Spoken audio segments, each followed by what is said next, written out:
Hi friends, media ಜಗತ್ತಿಗೆ ಸ್ವಾಗತ. Friends, Sumalatha Ambareesh ಒಂದು ಕಾಲದಲ್ಲಿ ದಕ್ಷಿಣ ಭಾರತದ ಸಿನಿಮಾ ಲೋಕದಲ್ಲಿ ಮಿರಮಿರ ಮಿಂಚಿದ ನಟಿ. ರೆಬೆಲ್ ಸ್ಟಾರ್ ಅಂಬರೀಶ್ರ ಪತ್ನಿ, ಕರ್ನಾಟಕದ ಮೊದಲ ಪಕ್ಷೇತರ ಮಹಿಳಾ ಸಂಸದೆ. ಇಂಥ ಸುಮಲತಾ ಅಂಬರೀಶ್ ಇಲ್ಲಿಯವರೆಗೆ ಬೆಳೆದು ಬಂದಿದ್ದು ಹೇಗೆ ಗೊತ್ತಾ? ಇವರ ಜೀವನದ ಕಲ್ಲು ಮುಳ್ಳಿನ ಹಾದಿ ಹೇಗಿದೆ ಅನ್ನೋದನ್ನ ಈ ವಿಡಿಯೋದಲ್ಲಿ ಹೇಳ್ತೀವಿ. ಇಂಟ್ರೆಸ್ಟಿಂಗ್ ಆಗಿರೋ ಈ ವಿಡಿಯೋವನ್ನ ಕೊನೆವರೆಗೂ ನೋಡಿ. ಅದಕ್ಕೂ ಮುನ್ನ ನೀವಿನ್ನು ನಮ್ಮ ಚಾನೆಲ್ಗೆ ಸಬ್ಸ್ಕ್ರೈಬ್ ಆಗಿಲ್ಲ ಅಂದ್ರೆ ಈಗಲೇ ಸಬ್ಸ್ಕ್ರೈಬ್ ಆಗಿ. 1963 ಆಗಸ್ಟ್ 27ರಂದು ಜನನ. ಫ್ರೆಂಡ್ಸ್, ಸುಮಲತಾ ಹುಟ್ಟಿದ್ದು 1963 ಆಗಸ್ಟ್ 27ರಂದು ಅಂದಿನ ಮದ್ರಾಸ್ನಲ್ಲಿ, ಅಂದ್ರೆ ಇಂದಿನ ಚೆನ್ನೈನಲ್ಲಿ. ತಂದೆ ಮದನ್ ಮೋಹನ್. ಇವರು 60ರ ದಶಕದಲ್ಲಿ ಸಿನಿಮಾಗಳಿಗೆ ಟೈಟಲ್ಸ್ ಮತ್ತು ಸ್ಪೆಷಲ್ ಎಫೆಕ್ಟ್ ಎಕ್ಸ್ಪರ್ಟ್ ಆಗಿ ಕೆಲಸ ಮಾಡ್ತಿದ್ರು. ಟೈಟಲ್ಸ್ ಅಂದ್ರೆ ಸಿನಿಮಾದ ಆರಂಭ ಮತ್ತು ಕೊನೆಯಲ್ಲಿ ನಟ ನಟಿಯರ ಹೆಸರು ಬರುವಂತೆ ಮಾಡೋದು. ಸ್ಪೆಷಲ್ ಎಫೆಕ್ಟ್ ಅಂದ್ರೆ ಹಳೆ ಸಿನಿಮಾಗಳಲ್ಲಿ ನೀವು ನೋಡಿರಬಹುದು, ಬಾಣಗಳು ಪರಸ್ಪರ ಡಿಕ್ಕಿ ಹೊಡೆದಂತೆ ತೋರಿಸೋದೆಲ್ಲ ಇರುತ್ತಲ್ಲ ಅದು. ಹಿಂದಿ, ತಮಿಳು, ತೆಲುಗು ಸಿನಿಮಾಗಳಿಗೆ ಈ ಕೆಲಸ ಮಾಡಿಕೊಡ್ತಿದ್ರು ಮದನ್ ಮೋಹನ್. ಸುಮಲತಾರ ತಾಯಿ ರೂಪಾ ಮೋಹನ್. ಈ ದಂಪತಿಯ 5 ಮಕ್ಕಳಲ್ಲಿ ಸುಮಲತಾ 4ನೇಯವರು. ಇವರಿಗೆ 2 ಅಕ್ಕಂದಿರು, ಒಬ್ರು ಅಣ್ಣ ಹಾಗೂ ಒಬ್ರು ತಂಗಿ ಇದ್ದಾರೆ. ಆಂಧ್ರ ಪ್ರದೇಶದಲ್ಲಿ ಆರಂಭಿಕ ಶಿಕ್ಷಣ. ಚಿಕ್ಕ ವಯಸ್ಸಿನಲ್ಲೇ ತಂದೆಯ ನಿಧನ. ಫ್ರೆಂಡ್ಸ್, ಸುಮಲತಾ ಆಂಧ್ರ ಪ್ರದೇಶದ ಗುಂಟೂರಿನಲ್ಲಿ ಆರಂಭಿಕ ಶಿಕ್ಷಣ ಪಡೆದ್ರು. ಇದೇ ಟೈಮಲ್ಲಿ ತಂದೆ ಮದನ್ ಮೋಹನ್ ನಿಧನರಾದ್ರು. ಆಗ ಸುಮಲತಾ ಕೇವಲ 7 ವರ್ಷದ ಬಾಲಕಿ. ತಾಯಿ ರೂಪಾಗೆ 30ರಿಂದ 32 ವರ್ಷ. ಇಷ್ಟು ಚಿಕ್ಕ ವಯಸ್ಸಲ್ಲೇ 5 ಮಕ್ಕಳನ್ನ ಸಾಕಿ ಓದಿಸುವ ಜವಾಬ್ದಾರಿ ತಾಯಿ ಮೇಲೆ ಬಿತ್ತು. 10ನೇ ತರಗತಿವರೆಗೆ ಮಾತ್ರ ಶಿಕ್ಷಣ. ಚಿಕ್ಕ ವಯಸ್ಸಲ್ಲೇ ಚಿತ್ರರಂಗ ಪ್ರವೇಶ. ಓದೋದ್ರಲ್ಲಿ ಮುಂದಿದ್ದ ಸುಮಲತಾ 10ನೇ ತರಗತಿವರೆಗೆ ಮಾತ್ರ ಶಿಕ್ಷಣ ಪಡೆದ್ರು. 10th ಬಳಿಕ ಕಾಲೇಜು ಮೆಟ್ಟಿಲು ಹತ್ತಿದ್ರು, ಅದನ್ನ ಕಂಪ್ಲೀಟ್ ಮಾಡಲಿಲ್ಲ. ಕಾಲೇಜಿನ ಆರಂಭಿಕ ದಿನಗಳಲ್ಲಿ ಒಂದು ಬ್ಯೂಟಿ ಕಾಂಟೆಸ್ಟ್ ನಡೀತು. ನಾಚಿಕೆ ಸ್ವಭಾವದ 15 ವರ್ಷದ ಸುಮಲತಾ ಅದರಲ್ಲಿ ಭಾಗವಹಿಸಲು ಒಪ್ಪಲಿಲ್ಲ. ಫ್ರೆಂಡ್ಸ್ ಎಲ್ಲ ಮನೆಗೆ ಬಂದು ಇವರ ತಾಯಿಯನ್ನ ಒಪ್ಪಿಸಿದ್ರಂತೆ. ಕೊನೆಗೆ ಅದರಲ್ಲಿ ಭಾಗವಹಿಸಿದ ಸುಮಲತಾ ಗೆದ್ದು ಬೀಗಿದ್ರು. ಇದರ ಬೆನ್ನಲ್ಲೇ ತೆಲುಗು ನಿರ್ಮಾಪಕರಿಂದ ಸುಮಲತಾಗೆ ಸಿನಿಮಾ ಆಫರ್ ಬರೋಕೆ ಶುರುವಾದವು. ಅದರಂತೆ 1978ರಲ್ಲಿ ತೆಲುಗು ಚಿತ್ರರಂಗಕ್ಕೆ ಎಂಟ್ರಿ ಕೊಟ್ರು. 1979ರಲ್ಲಿ ತಮಿಳು ಇಂಡಸ್ಟ್ರಿಗೆ ಕಾಲಿಟ್ರು. 1980ರಲ್ಲಿ ಕನ್ನಡ ಚಿತ್ರರಂಗಕ್ಕೆ ಎಂಟ್ರಿ. ತೆಲುಗು, ತಮಿಳಿನಲ್ಲಿ ಅದಾಗಲೇ ಕೆಲವೊಂದು ಸಿನಿಮಾ ಮಾಡಿದ್ದ ಸುಮಲತಾ 1980ರಲ್ಲಿ ಕನ್ನಡ ಚಿತ್ರರಂಗಕ್ಕೆ ಎಂಟ್ರಿ ಕೊಟ್ರು. ಡಾಕ್ಟರ್ ರಾಜ್ಕುಮಾರ್ ಮತ್ತು ಲಕ್ಷ್ಮಿ ನಟನೆಯ ರವಿಚಂದ್ರ ಸಿನಿಮಾದಲ್ಲಿ ಸುಮಲತಾ ಕೂಡ ನಟಿಸಿದ್ರು. ಇದಾದ್ಮೇಲೆ ಹಿಂದೆ ತಿರುಗಿ ನೋಡಲೇ ಇಲ್ಲ. ಕನ್ನಡ, ತೆಲುಗು, ತಮಿಳು, ಮಲಯಾಳಂ ಮತ್ತು ಹಿಂದಿ ಭಾಷೆಗಳ ಒಂದೊಂದೇ ಸಿನಿಮಾಗಳಲ್ಲಿ ನಟಿಸುತ್ತಾ ಹೋದ್ರು. 80-90ರ ದಶಕದ ಪ್ರಸಿದ್ಧ ನಟಿಯಾದ್ರು. ಅಂಬರೀಶ್ ಅಂದ್ರೆ ತುಂಬಾ ಭಯ.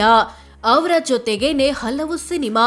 ಹೌದು ಫ್ರೆಂಡ್ಸ್, ಸುಮಲತಾಗೆ ರೆಬೆಲ್ ಸ್ಟಾರ್ ಅಂಬರೀಶ್ ಅಂದ್ರೆ ಆರಂಭದಲ್ಲಿ ತುಂಬಾ ಭಯವಿತ್ತು. ಅದಕ್ಕೆ ಕಾರಣ ಅಂಬರೀಶ್ ಹಾಗಂತೆ ಹೀಗಂತೆ ಅಂತ ಸುಮಲತಾರ ಕ್ಲೋಸ್ ಫ್ರೆಂಡ್ ಸುಹಾಸಿನಿ ಸೇರಿದಂತೆ ಹಲವರು ಹೇಳಿದ್ದು.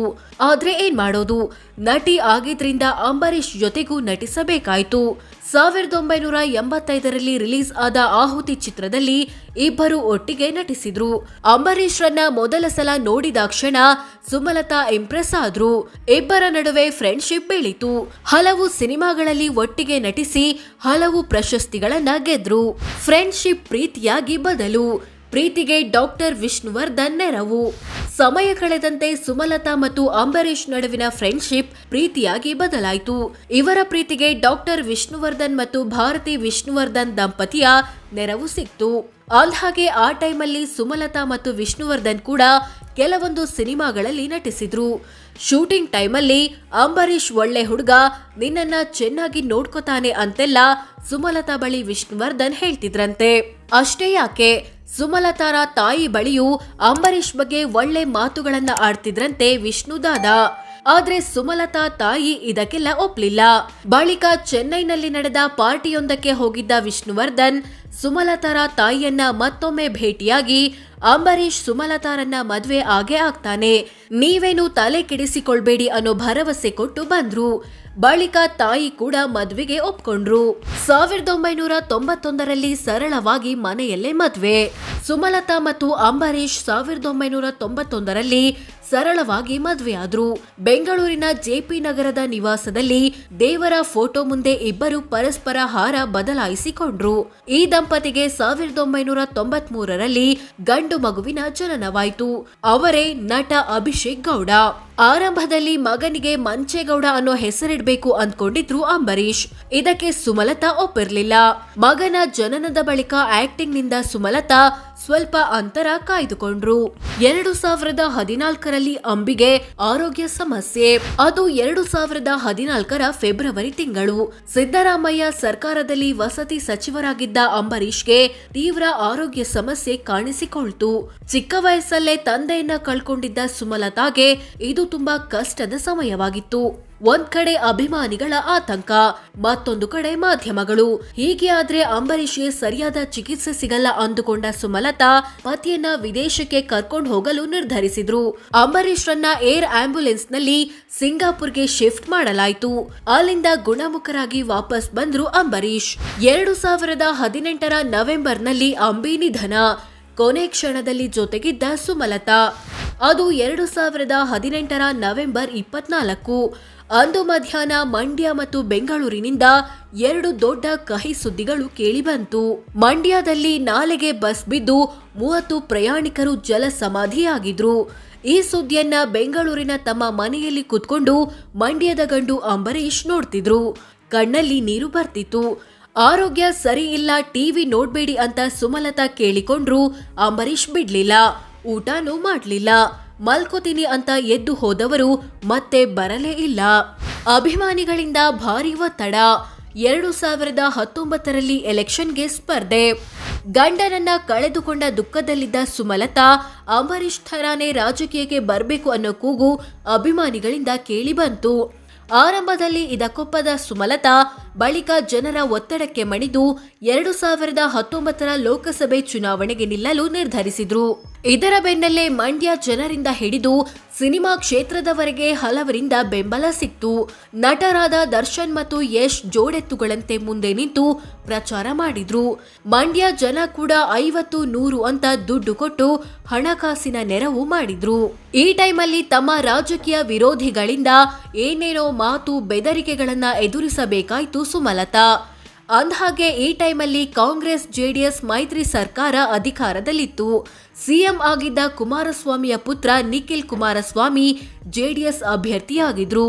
ಸುಮಲತಾಗೆ ಬೆಂಬಲ ಸೂಚಿಸಿದ ಬಿಜೆಪಿ ಅಭ್ಯರ್ಥಿಯನ್ನೇ ಹಾಕ್ಲಿಲ್ಲ. ಕೊನೆಗೆ ರಿಸಲ್ಟ್ ಬರುವಾಗ ನಿಖಿಲ್ ರನ್ನ ಬರೋಬ್ಬರಿ 1.25 ಲಕ್ಷ ಓಟುಗಳಿಂದ ಸೋಲಿಸಿದ್ರು ಸುಮಲತಾ.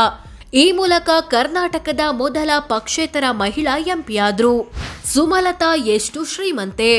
2019ರಲ್ಲಿ ಚುನಾವಣೆಗೆ ನಿಲ್ಲುವಾಗ ಸುಮಲತಾ ಅಂಬರೀಶ್ ತಮ್ಮ ಬಳಿ 23 ಕೋಟಿ ಮೌಲ್ಯದ ಆಸ್ತಿ ಇರೋದಾಗಿ ಘೋಷಿಸಿಕೊಂಡಿದ್ರು. ಇವರ ವಾರ್ಷಿಕ ಆದಾಯ 1.33 ಕೋಟಿ ಇತ್ತು. ಅಂದ್ರೆ ತಿಂಗಳಿಗೆ 11 ಲಕ್ಷ, ದಿನಕ್ಕೆ 37,000. ಸೊ ಫ್ರೆಂಡ್ಸ್, ಇದಿಷ್ಟು ಸುಮಲತಾ ಅಂಬರೀಶ್ ಇಲ್ಲಿಯವರೆಗೆ ಬೆಳೆದು ಬಂದಿದ್ದು ಹೇಗೆ ಅನ್ನೋದನ್ನ ತಿಳಿಸಿಕೊಡೋ ಪ್ರಯತ್ನ. ಇವರ ಬಗ್ಗೆ ನಿಮ್ಗೆ ಏನನ್ಸುತ್ತೆ ಅಂತ ಕಾಮೆಂಟ್ ಮಾಡಿ ತಿಳಿಸಿ. ವಿಡಿಯೋ ಇಷ್ಟ ಆಗಿದ್ರೆ ಲೈಕ್ ಮಾಡಿ, ಶೇರ್ ಮಾಡಿ, ನಮ್ಮ ಚಾನೆಲ್ಗೆ ಸಬ್ಸ್ಕ್ರೈಬ್ ಆಗಿ. ಧನ್ಯವಾದ.